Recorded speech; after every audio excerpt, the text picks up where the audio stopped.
You're very good, Liz Million. I go, thanks. Little kids come up at the end and go, you should be like one of those comedy people on the TV. Spot the dog. Spot the dog! Oh my goodness, I think I was probably a teenager when that came out. So I'm nearly 50, and when I tell kids that, they physically die. So I tell them at the beginning, because I don't want them thinking, you tricked us, old lady. So I was showing them all these, and they were like, these are great. Can't quite whack them with my big crayon, which is probably my favourite thing to do. You can't reproduce this, James. Agreed. I've gone blonde now because I'm grey as a badger's chuff. Today we're joined by the wonderfully colourful and brilliantly entertaining illustrator Liz Million. Based in Darlington, Liz has made a career out of bringing joy to children and families through her books, her artwork and her hilarious live workshops, I've been told, where potatoes often make a surprise appearance as part of her drawing magic. When she's not in her studio, surrounded by pens, paper and her trusty Mac, Liz is travelling the world, visiting schools, libraries and museums, inspiring the next generation of creatives with her larger-than-life personality. From children's books to Procreate sketches, from cheesy disco tunes to her love of dogs and jelly sweets, Liz is a whirlwind of creativity and fun, and we're thrilled to have her on the podcast today. Good morning, Liz. Good morning, Brothers Carver. Has anyone ever called you that? You're like Brothers Grimm. No. The Brothers Carver. The Chuckle Brothers. Ant and Dec. Someone called us that before. Yes. About 10 minutes ago. Thank you very much. So are you going to teach us how to draw a potato? Well, no, because I haven't got my flip chart. So I always have like a comfort blanket, which is my flip chart. And when I'm not with it, I'm like, oh, can I just show you how to, have you got a pen? That sort of thing. But because I've noticed all your other podcasts, no one's brought anything in. So this is me just stripped back. This is it. This is your second book? I didn't bring it in as an advert. It was a gift for your children. Well, thank you very much. But yes, I do use potatoes because when we were all stuck in the house, I did loads of like films, and you can still see these films if you go on YouTube. And I've got short dark hair, and then I look totally different. So the kids who go on now are like, who's that? Is that Liz Million? Because now kids draw me with blonde hair. I'm not used to it. But anyway, so you've got loads of videos, and it started with a potato. And when I was zooming, if I drew a circle and said to the scouts or the beavers or the cubs or guides, draw a circle, they'd all be like looking for a mug to draw around. So I said, just draw potato, and that's how it started. And then we went from that to a piece of toast and a baked bean, and just draw a sausage, and they were like, all right, and carrots. So it's all pretty much food related, and now we're on to like Doritos, but I don't think that's an advert, so pizza. Yeah. So it's like a triangle. It's good for foxes and weasels and mice, and So you're sort of teaching kids to draw, is that? Just using a shape and not to worry, because I don't know about you, if you think about your lessons in school, where the teachers came at you with the thick paper, so you immediately tightened up thinking, I can't go wrong on this. And those pencils they brought out in tins that you were never allowed to use, and they made your hands filthy. And then you were trying to do a portrait of the person opposite you. And if you had like quite a quirky kid with like missing teeth and freckles, they somehow looked obscene and like grotesque, and you were like, I'm sorry. And then you were just like, I can't draw. But what I've realised is if you tell kids that there's going to be some things that you find tricky that need a bit more practice, or some things that you really enjoy drawing, you won't worry about it as much. So when I go into schools, before I show them anything, I'll show them what I used to draw like when I was their age, because they will see a grown-up woman drawing brilliantly. They'll be like, well, I can't draw like that. And then they know they're going to be doing drawing, and I don't want them to think, I can't draw like that, because there's nothing worse than that feeling of, I don't know what's going on here. So I show them my drawings I did when I was little, and the little ones go, you're very good, Liz Million. I go, thanks. And they're like, isn't she good? And then I show year 6, and they go, did you draw that? I go, yeah, because that's how I used to draw. And then as I got older, I got better at drawing because it was just a natural thing for me to do. I've got like so have you always loved it? You started when you were a child? And I don't know where it came. It came from, maybe my grandparents were really like supportive with words. My grandpa was like head teacher of Gurney Peas, Mr. Philip Sefton. A lot of people know him. He's very famous in the town. And he used to be really into books and words, and he was really inspiring, and his sisters were teachers as well, so they were quite a teachy sort of family.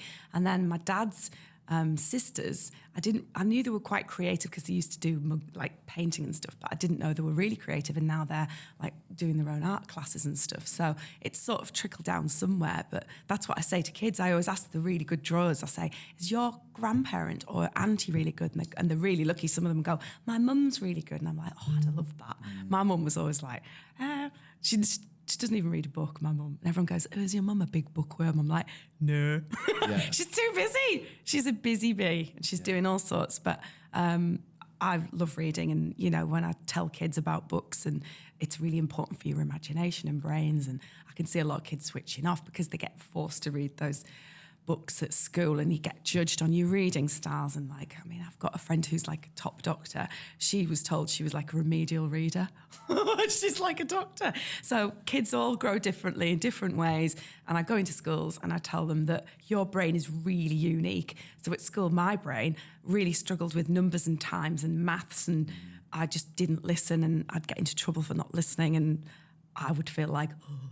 So when kids get asked to do drawing, they might have that feeling of, oh, I can't do this. And that's what I try. And we're on the same level with kids. So I am on the same level physically, like I think. Mentally, I want them to trust me, and I'll show them a process, and we'll have a right laugh. So little kids come up at the end and go, you should be like one of those comedy people on the TV.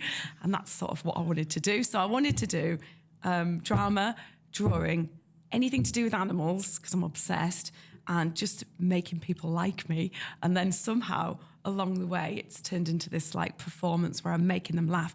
And like shows, like facts show that if you laugh, you're more likely to absorb and learn at the same time. So they relax, they go into it. And yeah, you get the odd, it's usually a girl, very perfectionist, and the teacher's like, oh gosh, she's crying, or she's getting worried. And I'm like, right, have you ever drawn this frog before? Like that. And I go, right, so do you know when you learn to swim, did you just jump in and learn to swim? Well, no, you had lessons. Yeah, you have lessons. So this is your first draft. And then I'll show them my finished piece of work that I've done for a project. And they're like, wow. And I go, but you don't see. And I'll show them all my rubbish sketches that I've kept. So 15 sheets of going wrong, which isn't going wrong. It's your brain exploring and getting used to drawing something. And I'll say, I've never drawn a tiger playing electric guitar, so this is what I do. And I set myself 2.5, 3 hours, and I will sit at my desk and I'll just plough through it. And I won't go, oh, rub it out. Just get loads of paper, chucking paper at them, and they're like, oh, right. Because nobody tells you this. You get to see lovely pictures in a finished book, but it takes an illustrator like weeks of going wrong and going right and practicing. And then you have meetings with, you know, publishers, or they'll say, we had a meeting and the one you liked we didn't like. And you're like, okay. So then you can go back to all your research. But that's a really important part of the process. And I've done that since I did, you know, A-levels, did A-levels at sixth form. We had to do research, development, final piece. And even if the final piece wasn't very good, you got loads of marks for doing your research and your development. And that's really important process. You can't just go, right, there's a finished book, because they're like, well, we don't like the way you've done that. And they love eyes different ways. So now I'm publishing my own book, self-publishing. I don't have anyone to answer to, which I quite like. Yeah. I liked being told what to do. Like, I'm quite a, you know, people-pleasing person, and they'd say, oh, we love the drawings, and it was great. But I found it was quite restrictive. And that sort of self-publishing used to have a really, like, negative note to it. And it'd be like, oh, are you self-published? Mm-hmm. And it'd be like, does nobody really want you in the publishing world? And it used to be that. But then it's just got to the point where if I want to do a book, I'll do it. Yeah, it's like, by choice. Yeah, and it's like, if you look at everything, like gift cards, everything, children's wear, everything has just exploded. We've got so much choice nowadays, so why not just produce your own book? The only downside is you're working for free. Yeah. Free. But you're not really, because you can make a book for £1 and sell it for 8 or whatever. Yeah. But I always try and keep my prices low, because I go to like places in Bradford and Rotherham where, you know, £5's a big deal. So I don't overcharge. I want the kids to have something to remember me by. I'm not like, I must sell books at your school. I'm not about that. I did a book that I would have loved as a kid, because I didn't have those sorts of books as a kid. I used to have Ladybird books. I don't know about, did you guys have the Ladybird books? Are you a lot younger than me though? I'm getting on a bit, you know, now. Spot the dog. Spot the dog. Oh my dog's my goodness. I think I was favourite. probably a teenager at that point. So I'm nearly 50. And when I tell kids that, they physically die. So I tell them at the beginning, because I don't want them thinking, you tricked us, old lady. Because I wear like colourful clothes and like jazzy earrings and stuff. They're like, we really like this weird lady. And I love it when they come into the hall and they're like, oh, there's a stranger, we don't know her. And they're like, who's this woman?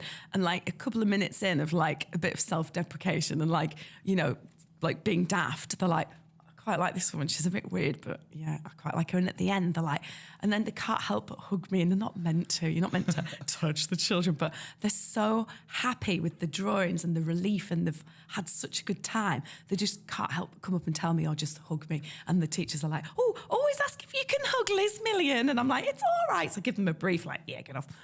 Do you do adult classes as well? Well, a lot of people get in touch and go, Liz, we're doing WI. Yeah. So I do, I'll like be trekking in like a dark November night up to Anfield Plain, WI, just for like an hour and a half. And it's really lovely. And I love the fact that they've all had bad experiences in art of like, I can't draw. Like I look at portraits, the Portrait Gallery in London National Portrait Gallery is amazing. I know I'm not that good at it, but it doesn't stop me marvelling and think, God, that's amazing. I don't think, why can't I do that? So I will go and teach them about having all these preconceived ideas about they can't draw. Because everyone says I can't draw. And if you tell your brain you can't do something, it won't do it. It's like, I can't do my tax. I can, but I'm not very confident with it. So I get other people to help me. So it's acknowledging that you've got a fear of it and then just getting over it. So I'm not great at doing portraits. And when I went to do my degree, I would physically sit and look at other people and go, oh my God. Like life drawing to me, having to sit in front of a man with no clothes on. No, I had clothes on. We used to go in Kingston and everyone would do an amazing drawing and I'd be like, oh my God, this is horrible. I'd really want to just do like a Victorian faint, like, oh. But then I excelled when we went to the Natural History Museum because we got to draw stuffed dead animals. They don't move. This is great. We went to the Natural History Museum. We went to London Zoo in November. It was freezing. And I was near the gibbon's cage. It was like, whoop, whoop, whoop. Yeah. I did my head in. And that was in the old days when I had my Walkman and batteries and they used to run out all the time. And it would really frustrate me. And we had to draw like things that moved, which was really awful if you thought, I'm going to do a zebra today. And there's like one zebra. And it would just go inside. And you'd be like, oh, I've got half a zebra. Now I could just go on my phone, finish that zebra off. So, yeah, the world's a lot easier now with my iPad and everything. So what did you do after university? Did you go straight into... Well, I went to the sixth form to do A-levels, loved that.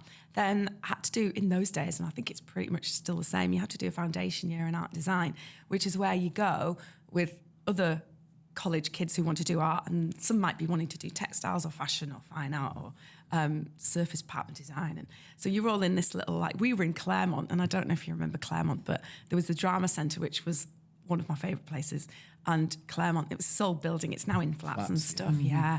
But it was just like a hive of art, and you'd go in and you'd smell the like acrylic paints, and everyone was just on the same wavelength. It was amazing. So I spent many a happy day there, and you got to experiment with photography and screen printing, and you were doing stuff that you essentially didn't want to do, but it gave you a broad view of it. And then basically you were getting your portfolio together, and then afterwards you got to sort of choose and specifically do what you want to do. And I was like, I just want to do like cartoons, you know, like drawings. And the teachers there were really supportive. They were brilliant. And they're still brilliant now. I'm still friends with them. And they were like, it's called illustration. And I was like, illustration? Is that what I want to do? And they were like, yeah. So I was like 17, not knowing what illustrators do. Kids in nursery, the kids are like, and the teacher's like, this is what the bump is. This is the illustrator. They do the words. And I was like, oh, illustration. All right, where does that then? They went, well, Liz, if you want to be serious about it, you're going to have to go down to London. I was like, I don't really want to go down to London. And I had a boyfriend at the time, and I was like, pretty loved up, think I'll just like go somewhere local. And went, why don't you just apply? One of the best in the country is Kingston upon Thames. And I was like, So I looked on a map book, and I thought, my sister's in Beckenham, so it might not be that bad. So I went down with my portfolio. They didn't even look at it. And I was ready to talk through it. It'd take me months getting this stuff. And they went, well, have a look at that in a minute. We just want to talk to you. And I was like, I can do that. I can do talking. And because I was a novelty northerner, and one of the questions they asked, what's the most interesting thing that's ever happened to you? Well, 17. I went, well, I've just actually been an extra on a film that's getting filmed in Darlington called Harry, and it's got Michael Elphick in it. And they were like, tell us about it. And I was like, well, I played a young lady of the night and had to wear red PVC trousers, and I got paid hundreds of pounds just for hanging around in the background on the streets of Albert Hill. And then I was just so nervous. I remember like sitting like this, and I moved my hands. It was like a pool of sweat where my hands had been. I was like, oh. And then they went, right, we're going to look at your portfolio, and then you'll be free to go. And I was like, right then, bye. And then I was like, I think I've really messed that up. And then they looked at my portfolio. Obviously, it was full of work because I was really prolific at drawing. I was just like, if you gave me a challenge, even now I'll overdo as much as I can because my brain's like, rah. And everyone was coming out going, they asked me what newspaper I was reading. And then they would come out and go, they asked me if I had a brother or sister. I'm like, what did they ask you? And I was like, I don't want to know. I just want to be put on the spot. So a few weeks later, my mum was running down the roads towards me when I was like, what's she doing? And she was like, you got in. And I was like, oh God. So I went down there for like 3 years. I found it really distracting though, working on a very small desk with lots of people milling around. So I just used to work from home quite a lot. I had a big desk, big table, and I used to just get on with it. I just put like, telly on, colouring in, because I just don't want people going, are you coming for a fag?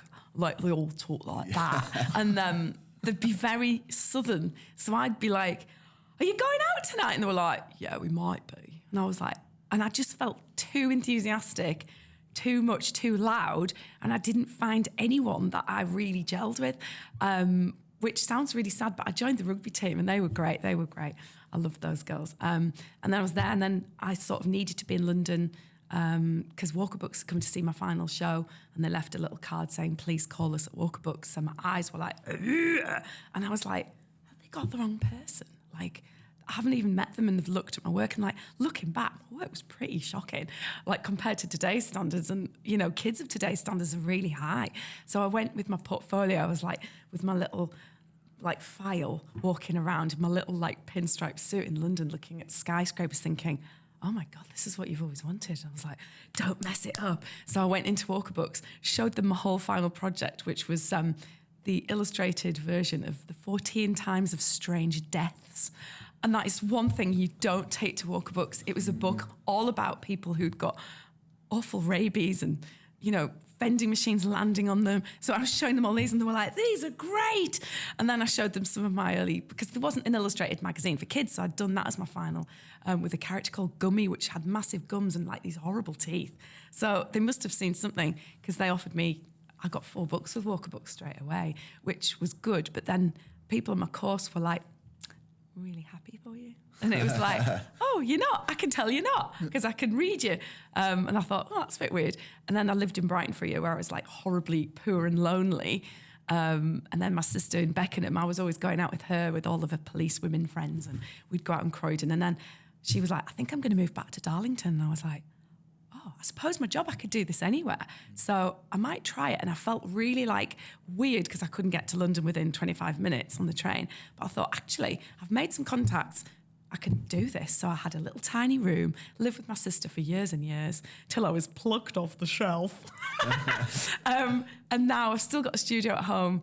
I'm still doing it. But then I started to do more school visits. And because I wasn't doing as many books, when I went to do an author event, they'd make me feel really bad by accident, going, have you not got a book out this year?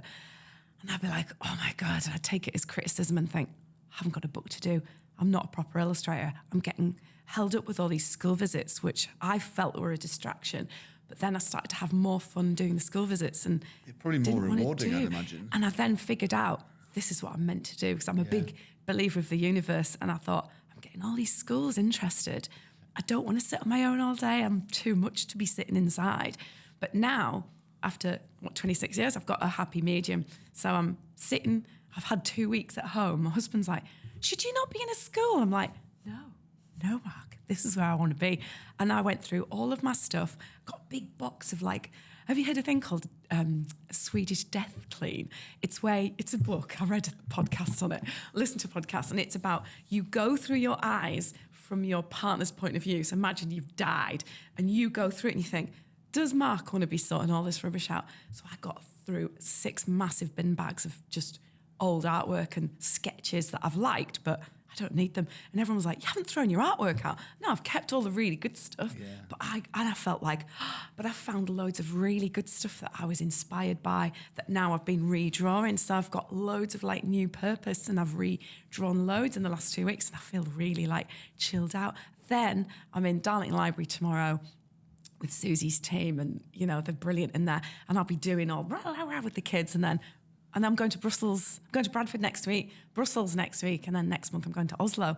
So I'm feeling like I've got it sussed, whereas when George was little, he's like nearly 16, I would be up and down the motorway. I'd be like saying yes to somewhere, coming back and doing tea, and frazzled. I was absolutely frazzled.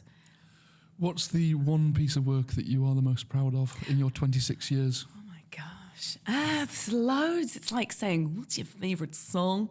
I've got so many favourite songs. I could be here all day. And music, again, is a massive been a piece part. of work that you're Well, most do you know proud what? of? The thing that I think, wow, that took me ages, and actually I stood back and felt proud. I used to do loads of murals. So there was a school in Bradford where I spent a whole 5 days down there, and I'd get in with the caretaker at 7:30, and I'd leave with the caretaker at like 5. Like hourly rate, I was like on about 5p, but it was a 12-metre long, and it had unicorns. It was Cavendish Primary, and they wanted it to spell out CAV. So I did like, you know, space and health for H, and oh god, it was crazy. A was astronaut, not space. And then I stood back and thought, wow, this is amazing. And then the kids' faces coming in, they were like, so you've transformed a horrible like plain space into like this magical place. But now, you know, I didn't want to do murals because they took up so much time. I was up ladders. I'm not a fan of ladders. And they stopped doing those little tester pots in B&Q. So they did rollers. So I couldn't actually get in. And I thought, do I want to be doing this anymore? And then I think with age comes the knowledge that you don't have to do everything. And now when I get too much on, I'll say no, but I know this really good artist and I'll recommend them. And I've realised now it's not a competitive market. There's room for everyone. So I've been trying to like nurture people, especially in Darlington, different artists, local artists, saying, no, like, I can't do an art club after school, but I know Sam Green, she's really good. Hi everyone, by the way, Sam Green. So she's been going in and it's passing on like work to her, and she's really enjoying that. And I'd be like, oh God, I've got to go to that blooming school every Tuesday for 2 hours or 1 hour after school. And it's just not me anymore. So I like going in, making an impact, whether it's in Shildon, in a little tiny village with little kids who don't get a lot of artistic input or creativity or books. And then in March this year, I went to Hong Kong for 2 weeks. So I organised that all by myself. I didn't use this agent I used to use, and it went really well, sold loads of books, and that was great. And they were like, we've got crowds of like 1,000. And I was like, that's okay. And even at the library tomorrow, I'll be on their lovely stage, but I like being eye level with them. So when I'm doing a big event, I like being eye level because you have that like connection with your energies and stuff. Whereas when you're on a stage, you've got a bit of a distance, but it's still, I can't quite whack them with my big crayon, which is probably my favourite thing to do. I've got this massive inflatable crayon, and the kids are like, what's that for? And I'll go, I'll show you. And I go, doof, and they go, what? And they love it. Until I go to special needs school and they bite it and it pops, and I go, it's okay. He goes, I've got another one. I've got loads actually. Since I've had my big clear out, I've realised I've like overbought, so I've got about 12. And I know if I had time, I'd have like Liz Million crayon merch. I'd have all sorts of merch, but it's just on my list to do. It's just A never-ending list. never ending. I think I should be doing podcasts. I should be doing films, because I wanted to do that when I did drama. But then I realised I can't remember a script. Like, I didn't realise that was part of my yay brain. And I remember doing like a whole, I did GCSE drama in the drama centre. I had a whole Irish teaching them part, had the main part, and I had like 4 pages of dialogue, and I stressed my head off about it in an Irish voice, which is not a problem. But I remember halfway through, I forgot my lines, and it just went, and I was just in front of loads of people, like my parents, and then it came back to me. It looked like I'd done like a pause for dramatic effect. But it all came back, and I thought, I never want to do that again. Yeah. So I went into drawing. So I could have been on the telly, but even now I have dreams now where I'm like in the middle of a talk, and I'm like, Which it doesn't happen because I'm talking about what I know. And nothing phases me. Like, I'll go into schools and teachers go, Liz, you know, we said we wanted to do animals. Could we maybe do Bible stories? Or could we do the Victorians or the Titanic? And I'm like, yeah, go on then. And because I've done workshops before, my brain's brilliant at remembering how I used to draw stuff. So if you want a penguin on a skateboard, it's easy peasy. And kids are like, how have you done that? And I'm like, I've been doing this for years. So, and people say, could you do a portrait of my children? I'm like, as long as they're like a little bit ugly looking, I don't mind. Because kids are like normally gorgeous, aren't they? And I'm like, I'll do that weird kid with the funny hair. Come up here. But it's just about getting kids involved with reading. And I mean, Susie does a brilliant job. She's got Laura, Tony and Lucy at the library, and they are just... You don't realise the amount of work those girls do. They go into the schools, they go into every school in Darlington, promote the Summer Reading Challenge. I will then go on about libraries all the time because if you've got an avid reader, in the olden days, you would have to buy kids' books all the time. Yeah. But the library, you can get like 15 books out for yours for like a few weeks. And I meet loads of boys that go, I don't really like reading. I'm like, you just haven't found the right book. So I'll recommend like Beast Quest, Darren Shan's Cirque du Freak, like quirky books. And people know that boys don't like books, so they've done like Dog Man, they've put pictures in. And the fact is, people always say, do you do books for older kids? I say no, because there's not as many like graphic novels for kids, and I don't think that's my forte really. But they now know that people and kids like pictures in books. Yeah. Why do we stop having pictures in books? Yeah. Do you think in years to come, AI will take over illustrators? Well, do you know that I'm on lots of like sites on Facebook, and it's like they love like being frightened of AI, and I don't think so. I think you're gonna get what you're gonna get. It's early days, isn't it? But I saw like a really amazing snake, and I was like, God, that's amazing. It had like 2 tails. I was like, oh, because the AI hadn't figured out that. But I'm sure it probably will put people out of a job. But you can't reproduce this, James. Agreed. This is what you get. And it's like when people were Zooming after like the whole lockdown thing, I thought, what if I don't go into a school? What if they just want to Zoom? And I was really like worried because I did love Zooming, and like, you know, that horrible cringy saying, I thrived instead of survived the lockdown. I really thrived because I was getting all my pheromones and all out on screen, and I could see them in all the little squares going, and I could see the parents going, laughing at, and then the parents would sit, and you could see, and it was like the Simpsons would all be sitting there, and then I would get all these bookings. I was like Zooming 4 times a day and like charging 50 quid. Yeah. So I did that every day, and it was like feed the family, right, see ya. And then I was Zooming Abu Dhabi beavers at like 6 a.m. That it was just, but it gave me a purpose, and I think that's what you need. You need purpose and passion. And I don't think AI is going to give you the passion, but it's going to give you the front cover that you don't want to pay an illustrator 600 quid for because it's taken them hours to labour over it. I'm not frightened of. I don't worry about a lot, to be honest. I'm a flibbity gibbet. I don't worry too much. It's like going to Walker-Books. I look back and think, who the heck was that? Like, I'd be a bit sick now thinking I was like some sort of imposter. Like, who was I walking around like thinking, I'll probably get some books. But then, because I'd got in with Walker-Books, it wasn't a problem, and I'd write a little cover note. And I found them all last week, these little cover notes. Hello, my name is Liz Million. I've just recently graduated from Kingston Uni. So that was a tick because they were really good. So there was Central, St Martin's and Kingston. And they thought, I'll get some Newark. And they really pride themselves on investing in new illustrators and authors. And I didn't know I wanted to be an author until Orchard Books said, you know this character here, have you got a story for it? I was like, well, yeah, I've got sketchbooks full of like ideas. And they had a look through the sketchbook. Would you like to write a story for it? I was like, oh, no. I'm not an author. I'm just like the illustrator. She said, do you know lots of people do both jobs? And I was like, oh, yeah. So I went home on the train back to Brighton, and I wrote the whole storyboard on a napkin. I was like, but what I used to do is have a little book, and it'd be like which publisher I'd approached with a letter, who I'd chased up, who I'd rung, who I'd met. So there was like, this is Jacinta Farquhar Simpson. She's head of account. And you were like, so I really bad with names, and I used to like describe them like, funny hair, pink jumper, big teeth. And I'd be like, right, I know who that is now. Twitchy eye. It'd be like a description. But in my head, that would work. So I found that book last week.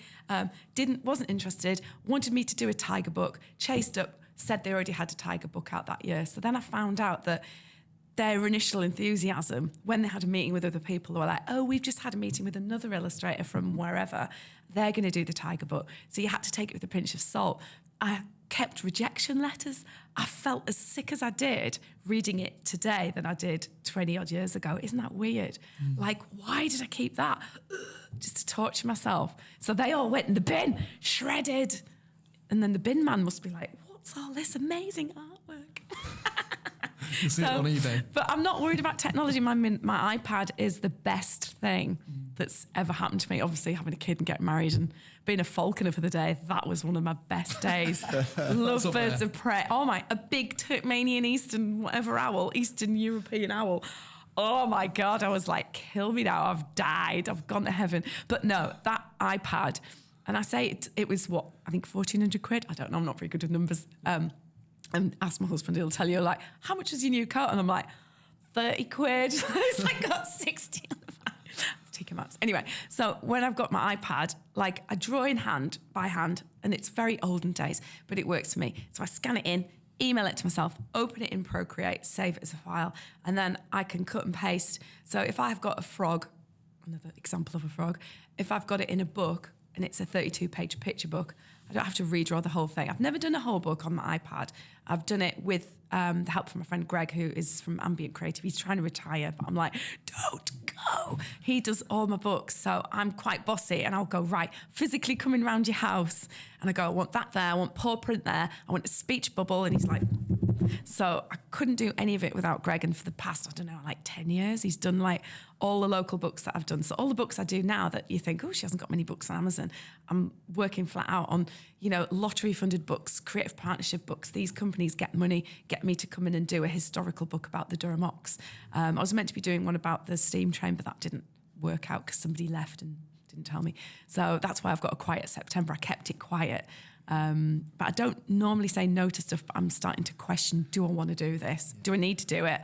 Can someone else have a better time doing it? So this is book 2? Yeah, this is book 2. Well, I've got 3? A fairy tales book, you see. So I know boys are like, I don't like fairy tales, but they do when they think about it, because it's got dragons and trolls and all the bad characters. So I'm hoping to do, when I was little, I had a book and it sort of turned around and upside down. So it would start on good characters, and then I'm going to turn it round upside down bad characters. So it has like fairy tales for like grotty kids, and then it has all like pretty pink ones. So if I put fairies and pink on the front cover, there's going to be a couple of boys that like it, but most kids will be like, ugh. And the thing is, you learn through years of publishers, when you do a character, it always had to be a boy if you wanted boys and girls to buy it. Girls won't get them bought for them. Yeah. So I wouldn't look at a night book and think, I'll get that for my daughter, whatever. And it's a really weird thing. The kids aren't actually buying the books, and you're up against The Hungry Caterpillar, Jack and the Beanstalk, all the old classics. So what I want to do is do a book that when I meet kids, they want to then buy it because they like me. Yeah. And schools, that's part of their curriculum, doing traditional tales. And what I do is when I come into schools, I leave them with all these amazing pictures of traditional tales, and we'll do alternative tales. And I do like things like British values. So all the schools get Ofsteded. Boo. Oh. I've been Ofsteded. I've gone in. The worst one was, it was this middle school in, I don't know where it was, up north somewhere. And they rang me the night before, Liz, we've got the call. And I was like, isn't it your Roald Dahl day? And they were like, yes. So all these teachers the next morning had been in since like 5 a.m, dressed as witches and BFGs. And if you've ever been to a school where kids, like if it's a windy day, they're wild. If you've got a wet play, they're wild. Like windy days, I don't know why kids are wild. When it's dress up day, they're wild. They can't concentrate. They're fiddling with ears and, Matilda bows, and they're sitting there. So I was in on that, and the Ofsteds were like, and then I was like, that's a great question. What an amazing question. So I was like trying to get them engaged, and because they were relaxed and the teachers had me in, it actually worked out really well. And the Ofsted teachers always come up and go, it's nice to put a name near a face to a name, because they go to all these schools and they've got all these massive like displays that are up for like, some of them are up for like 10 years. And then sometimes I go to like schools that I went to years ago, and a teacher's still there, and they go, I've got a picture you did in 2010? I'm like, oh my God. And they drag this heap of rubbish out and they go, we still use it now. And I'm like, can you just burn that? Because it's like I've got so much better without realising it. And it's like, that is the humbling thing when you look back at your journey and see how far you've actually come. And like, I used to feel really like nervous about getting work in. But then even now, if I think, I don't really have a lot of bookings for that month, I'll then be proactive. So a lot of my job is sitting doing emails like I imagine your jobs are. And it's all the, hi, I went to your school last year. If I give you 30 quid off, would you like me to come back? They're like, oh, we were going to book you anyway. Yeah, come back. And they feel like you're getting a bit of a bargain. And also they realise what a good day. And I've never, ever, touch wood, had any really bad, any bad feedback, not any really bad feedback at all. I obviously get told about kids who have to have ear defenders and fiddly things. And, they normally come to me and say, just to let you aware. And then I'll go to special needs schools and they'll go, we had 6 kids there who will not sit still. And at the end, they come up and go, I don't know what you've done to that kid. But I'm like, it's because I put silly voices on, I'm different. I always wear bright colours. I whack them. Yeah. So it's quite interactive and they know they don't have to sit still. Because at school, I used to get told off for talking. Believe that. Talking. And now I get paid to talk. But I love it because I used to feel bad about not being good at loads of other stuff. But I tell kids, if you can focus on one thing that you're good at and make a job out of that, you might have to do training like I did. But I'll say to them, I went to college for essentially 6 years, and then I've been doing my job for 27 years. And it's like, you have to have a bit of talent to do it. And I'll always make the kids, I'll say, right, who in your class, you don't do it with the little kids because they all think that they're all great, which is brilliant. And I love that passion. Well, I'll say to year 4, 5 and 6, put your fingers towards, point in a nice way, not who you think is the best drawer in your class. There might be 2 or 3 and a sea of arms goes to a boy and a girl and there's normally 2 and the kids are like, and they're normally a little bit introverted. They don't ever get sort of recognised for being a good drawer because it's all about, English and stats and maths and, who's a good footballer or a sports person. So they go red inevitably. And I go, right, the guys that have gone red, I said, not to say that you didn't get pointed at that you're not good at drawing because everyone's got a creative part of their brain. You might be good at making stuff and they'll explain all about creativity. And I'll say, but these guys here have got a natural little seed. If they water it, they could go into doing office design, could do fashion design. You have got a natural talent that if you went to college, you could do my job. And they're like, oh.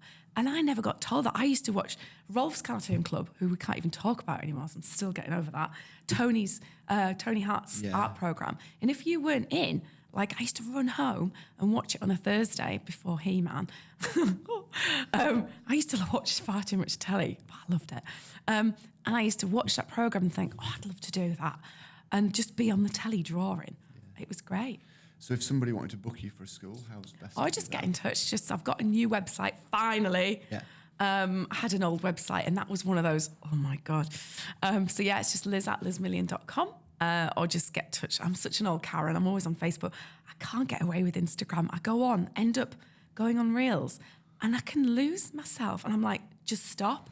3 hours later. No, it's 10 minutes. And I'm like, I could have done so much else. So I watch YouTube quite a lot with I'm such a weirdo. I'll watch videos about old women and protein. Makeup tutorials and even things like decluttering. So I'll put a decluttering video. It's so sad. These weird cat ladies who've got overstressed in their lives that have a professional come in. But apparently it's called shadowing. So if I was having trouble doing something, it's an ADHD thing apparently. If you're having trouble doing something, if you get someone to do it at the same time with you, it's a lot easier. So it's really weird. So I find that quite soothing, watching her having a bad time while I'm sorting all my summer wardrobe out or clearing out my room. So just get in touch. And if you want to watch videos on YouTube, they are old, but I've gone blonde now because I'm grey as a badger's chuff. So thanks to Claire, my hairdresser. And hello to all my little fans as well. All my mums and dads that, they continue to support me. They're brilliant. Schools and it acts like a big advert doing stuff like this. So, yeah, I'll come into your school. But even the teachers are in the audience when they bring their own kids into the library. And I always say to the kids, who's been dragged here along because their mum thought it was a good creative thing to do? And some of the kids go, and I say, put your hands up if you like drawing. And lots of kids do. And I go, put your hands up if you're only here because your little brother or sister likes drawing. There's always like a reluctant, like 10-year-old boy that goes, and I'm like, well done for being honest. It's not everyone's bag. And at the end, I'll make a point by saying, did you have a good time anyway? And they go, yeah. And then I'll get an email later saying, Charlie hasn't stopped drawing since he saw you. He did like drawing, he just didn't want to say it. And it's that thing. You feel really embarrassed, like, just draw. You don't have to be brilliant. And I remember like drawing in the Natural History Museum, I'd get my stuff wrong loads. People watching going, oh, she's gone wrong. I'd be like, oh, you just want to do that. So draw on your own, just be creative. It's really good for your brain. If you're getting stressed, that's why all those like adult colouring books were a winner because you didn't have to draw them. You don't were think just about anything colouring else. in, and you just go into a switch flow off. state. So everybody needs to find something that gets them into a flow state. Disco dancing, walking dogs, just listening to audio books, drawing. Just I've got it all. So I do strength training, bit of yoga, so I can be quiet. Yeah. And that's what kids don't believe. I'm like, I can be quiet for hours drawing, and then I'm noisy. So thank you for having me, being so noisy today.